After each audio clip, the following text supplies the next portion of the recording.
Hello students, मेरा नाम है मिताली अग्रवाल। मैं आज आप लोग को बीकॉम मैं आज आप लोग को क्लास 11th का बैंक रिकन्सिलेशन चैप्टर पढ़ाने आई हूँ। इस चैप्टर में बहुत से बच्चों को डाउट्स है, बहुत सारे। मैं पूरी कोशिश करूँगी कि आप सभी के पूरे डाउट्स क्लियर हो जाएं और मैं 1 बाय 1 करके सारे क्वेश्चंस भी बहुत ईजी तरीके से आपको करना सिखाऊंगी। मैं नवबोध बुक को फॉलो कर रही हूँ। तो चलिए स्टार्ट करते हैं आज हमारा कॉन्सेप्ट।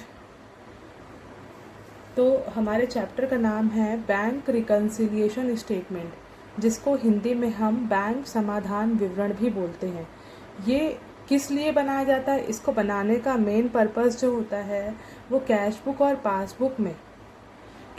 पासबुक को मिलान करने के लिए बनाया जाता है। दोनों में क्या डिफरेंसेस आ रहे हैं उनको सुधार करने के लिए बैंक रिकन्सिलिएशन स्टेटमेंट बनाया जाता है। तो कैश बुक जो होती है वो कस्टमर अपने पास प्रिपेयर करता है। जैसे हम बैंक में अगर अकाउंट खोलते हैं तो आपको पता है कि बैंक हमें पासबुक देती है, लेकिन उस पासबुक में सारी एंट्रीज, सारे ट्रांजैक्शन की एंट्रीज, जो भी हम बैंक में पैसे जमा करते हैं, निकालते हैं, जो भी ट्रांजैक्शन करते हैं, उन सब का एंट्री जो है वो बैंक करती है। उसी प्रकार कैश बुक कस्टमर खुद बनाता है, उसमें सारी एंट्रीज कस्टमर करता है।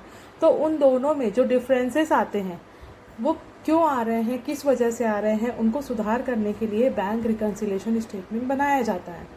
ठीक है, तो हमारा जो कॉन्सेप्ट है,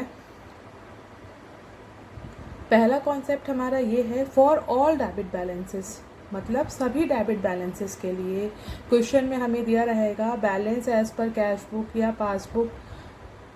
तो डेबिट बैलेंस अगर दिया है, अगर balance as per cash book दिया है तो उसका मतलब डेबिट बैलेंस ही है। ठीक है, अगर डेबिट बैलेंस दिया है, चाहे वो कैश बुक का हो या पासबुक का हो, तो हमें ये रूल फॉलो करना है, अधिक को अधिक कम करना है। मतलब ऐसे सभी ट्रांजैक्शन जिससे बैंक का अमाउंट बढ़ रहा है उन्हें हमें ऐड कर देना है, और ऐसे सभी ट्रांजैक्शन जिससे बैंक का अमाउंट कम हो रहा है उन्हें हमें लेस कर देना है। ठीक है, ये रूल नंबर 1 क्लियर है आप लोगों को। रूल नंबर 2 है फॉर ऑल क्रेडिट बैलेंसेस, जो भी क्रेडिट बैलेंसेस हैं, चाहे वो कैश बुक का हो चाहे वो पासबुक का हो, सभी क्रेडिट बैलेंसेस के लिए हमें अधिक को कम करना है और कम को अधिक करना है। ठीक है, मतलब जिनसे भी बैंक के अमाउंट बढ़ रहे हैं उन्हें हमें लेस कर देना है, और जिनसे भी बैंक के अमाउंट कम हो रहे हैं उन्हें हमें ऐड करना है। तो क्वेश्चन में कैश बुक का अगर क्रेडिट बैलेंस दिया है उसका मतलब होता है ओवरड्राफ्ट। ओवरड्राफ्ट मतलब क्या होता है कि हमने बैंक में जितना पैसा जमा है उससे अधिक पैसे बैंक से निकाल लिए हैं। ठीक है, जितना पैसा जमा है उससे अधिक पैसे बैंक से निकाल लिए हैं। फिर अगर कैश बुक का क्रेडिट बैलेंस ओवरड्राफ्ट कहलाता है और पासबुक का डेबिट बैलेंस ओवरड्राफ्ट कहलाता है, लेकिन रूल डेबिट और क्रेडिट के लिए वही है जो हमने लिखा है। तो चलिए स्टार्ट करते हैं। क्वेश्चन नंबर 1, नवबोध बुक को हम फॉलो कर रहे हैं।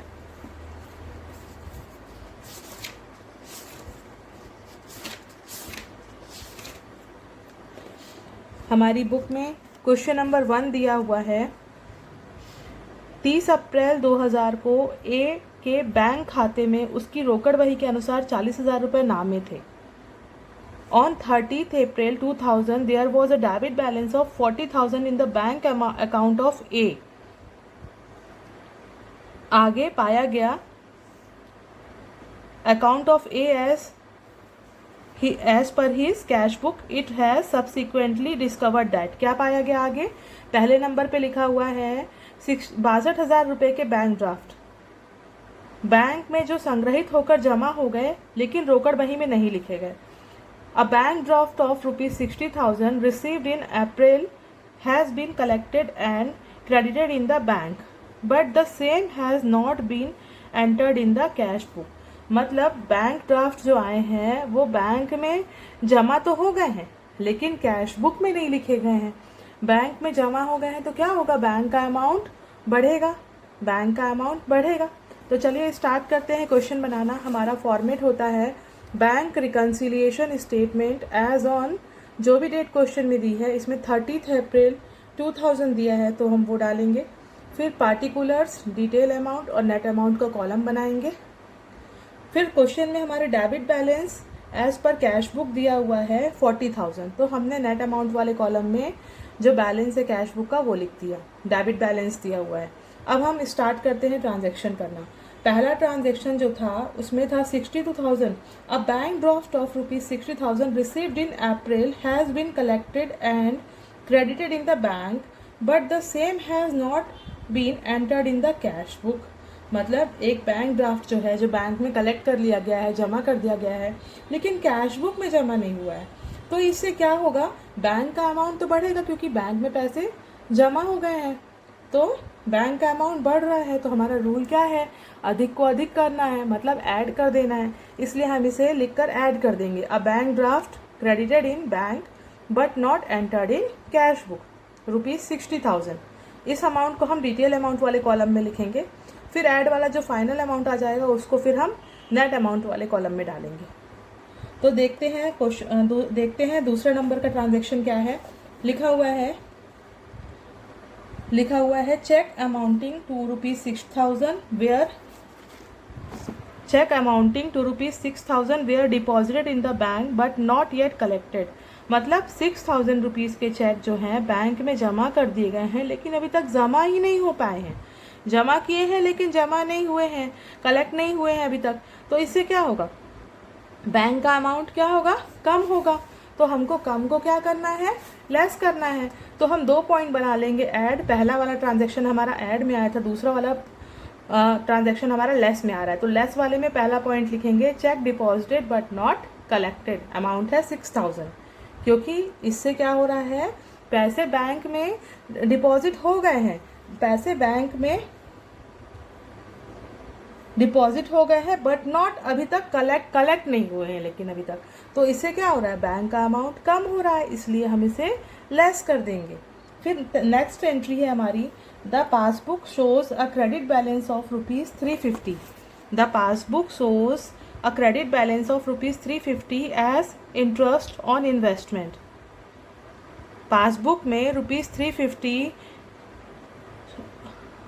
क्रेडिट में दिखा रहा है इंटरेस्ट ऑन इन्वेस्टमेंट का, कलेक्टेड बाय बैंक एंड डेब्ट ऑफ ₹40 फॉर बैंक चार्जेस। तो पहले अगर बैंक चार्जेस को देखते हैं, तो बैंक चार्जेस मतलब बैंक खर्च के पैसे ले रही है।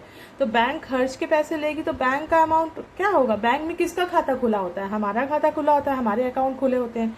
तो हमारे अकाउंट से ये ₹40 बैंक चार्ज के नाम पे कट रहे हैं ना, तो बैंक का अमाउंट क्या हो रहा है, कम हो रहा है। तो कम को कम कर देंगे, इसलिए इस ₹40 को लेस वाले में लिखेंगे। Bank charges ₹40 debited ₹40। ठीक है, इसको लिख लिए लेस वाले में। अब जो एक और था इसमें, वो था the passbook shows a credit of ₹350 as interest on investment collected by bankers. तो इंटरेस्ट ऑन इन्वेस्टमेंट किस में शो कर रहा है, पासबुक में ₹350 क्रेडिट में। मतलब कि पासबुक कौन प्रिपेयर करता है, बैंक प्रिपेयर करती है। बैंक में ₹350 से अमाउंट क्या हो रहा है, बढ़ रहा है। बैंक में ₹350 से अमाउंट बढ़ रहा है, तो हमारा रूल क्या है, हमें अधिक को अधिक करना है, इसलिए हम इसे ऐड कर देंगे। तो लिख देंगे interest on investment credited in bank ₹350। ठीक है, फिर उसके बाद नेक्स्ट पॉइंट है हमारा, एक ग्राहक ने सीधे बैंक खाते में 1,000 रुपये जमा किए। मतलब a customer deposited ₹1,000 direct in bank. एक कस्टमर ने डायरेक्ट बैंक में 1,000 रुपये जमा किए,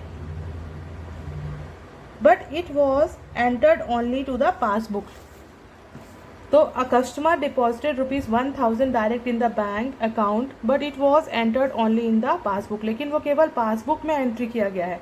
अगर कोई कस्टमर हमारे बैंक अकाउंट में डायरेक्ट पैसे जमा कर देगा तो हमारा बैंक अकाउंट क्या हो जाएगा, बढ़ जाएगा। हमारे बैंक अकाउंट में पैसे, बैंक में पैसे क्या हो जाएंगे, बढ़ जाएंगे। तो ये इससे क्या होगा, बैंक का अमाउंट बढ़ रहा है, तो अधिक को अधिक कर देना है, तो हम इसे ऐड कर देंगे। Direct deposit in bank by customer के नाम पे 1,000 रुपीज़ से। अब हमने क्या किया, जो भी हमारे ऐड वाले अमाउंट्स थे उन सारे अमाउंट्स को ऐड कर लिया एक साथ। 62,000, 350 और 150 रुपीज़ को ऐड कर दिया, तो हमारा टोटल आ गया 63,350। अब हम बैलेंस और 63,350 को ऐड कर देंगे, तो हमारा टोटल हो जाएगा 1,03,350। फिर हम लेस वाले जितने भी पॉइंट्स थे, लेस वाले 2 पॉइंट थे 6000 और ₹40, इन दोनों को ऐड कर देंगे तो हमारा 6040 रुपीज़ टोटल आ जाएगा। अब हम ऊपर वाले टोटल में से 6040 रुपीज़ को लेस कर देंगे तो हमारा आंसर आ जाएगा 97,310 रुपीज़। और ये क्या है, ये हमारा बैलेंस एज पर पासबुक। ऊपर हमने लिखा था, जो बुक में दिया था, debit balance as per cash book, तो ऊपर जो लिखा हुआ होता है उसका ऑपोजिट लिखते हैं। ऊपर balance as per passbook, balance as per cash book था, तो यहाँ पर बैलेंस एज पर पासबुक लिखेंगे, बैलेंस एज पर पासबुक लिखेंगे। और ये हमारा फाइनल आंसर आ गया 97,310 रुपीज़। तो स्टूडेंट्स, अगर आपको कोई भी डाउट हो तो आप कमेंट करके मुझसे पूछ सकते हैं, मैं ज़रूर आपका रिप्लाई करूँगी, आपके डाउट को क्लियर करूँगी। और अगर आपको मेरा वीडियो पसंद आया हो तो प्लीज़ मेरे चैनल को लाइक और सब्सक्राइब करिए। मैं आगे आपको इसी प्रकार से और अच्छे तरीके से क्वेश्चंस को सॉल्व करवाते रहूँगी और आपके सारे डाउट्स को क्लियर करते रहूँगी। Thank you.